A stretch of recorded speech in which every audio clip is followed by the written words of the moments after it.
জীবন মৃত্যুর নৃত্যনাট্যের খেলা সমাপ্ত করল পলাশ সেন। অনেকটা গাছ থেকে অকালেই পলাশ ফুল ঝরে গেল। বয়স হয়েছিল মাত্র 52। গতকাল রাতে বাবা রামদেবের হরিদ্বার আশ্রমে পলাশ সেন প্রয়াত হন। মৃত্যুকালে বৃদ্ধ পিতা, মাতা, স্ত্রী, পুত্র রেখে গেছেন। তার পরিবার সূত্রে জানা গেছে তাকে আর ধর্মনগরে আনা হচ্ছে না, হরিদ্বারে তার শেষ ক্রিয়া সম্পন্ন করা হচ্ছে।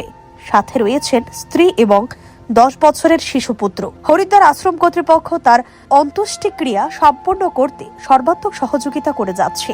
প্রসঙ্গত, ধর্মনগর প্রেস ক্লাবের বর্তমান সভাপতি সাংবাদিক পলাশ সেন গুরুতর অসুস্থ হয়ে বাবা রামদেবের আশ্রমে ভর্তি হয়েছিলেন। প্রায় 52 বছর বয়সী এই সাংবাদিক বিগত 2 বছর ধরে মধুমেহ রোগে ভুগছিল।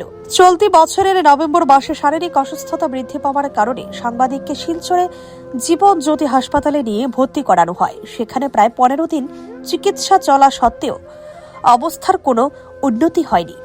ফলে তাকে আরো উন্নত চিকিৎসার জন্য হরিদ্বারে রামদেবের আশ্রমে নিয়ে যাওয়া হয়েছিল। সেখানে তার চিকিৎসা চলছিল। সেখানে সাংবাদিক পলাশ সেন নানা শারীরিক রোগে ক্রমশ আক্রান্ত হয়ে পড়েছিল। তার বুকে জল জমে যাচ্ছিল। সেখানকার চিকিৎসকরা বুক থেকে জল বের করে তাকে সুস্থ করে তোলার চেষ্টা চালিয়ে যাচ্ছিল, কিন্তু অবস্থার খুব একটা উন্নতি হয়নি।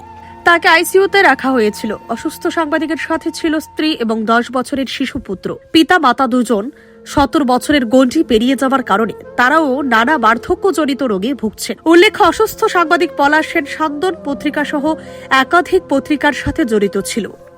গত 30 বছর ধরে সাংবাদিকতা পেশার সাথে নিয়োজিত ছিল। আগরতলার পর ধর্মনগরে রাজ্যের মধ্যে দ্বিতীয় প্রেস ক্লাব গঠিত হয় ধর্মনগরে। ধর্মনগর প্রেস ক্লাব গঠনে পলাশ সেন বৈপ্লবিক ভূমিকা গ্রহণ করেছিলেন। বর্তমানেও ধর্মনগর প্রেস ক্লাবের সভাপতি পদে বৃত রয়েছেন তিনি। রাজ্যের একটি সাংবাদিক সংগঠনের উত্তর জেলা সম্পাদক।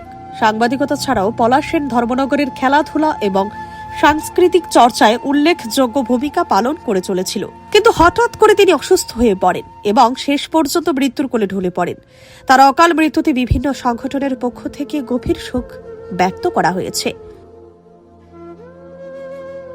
ধর্মনগর থেকে অয়ন নাগের রিপোর্ট, সিএনই টিভি।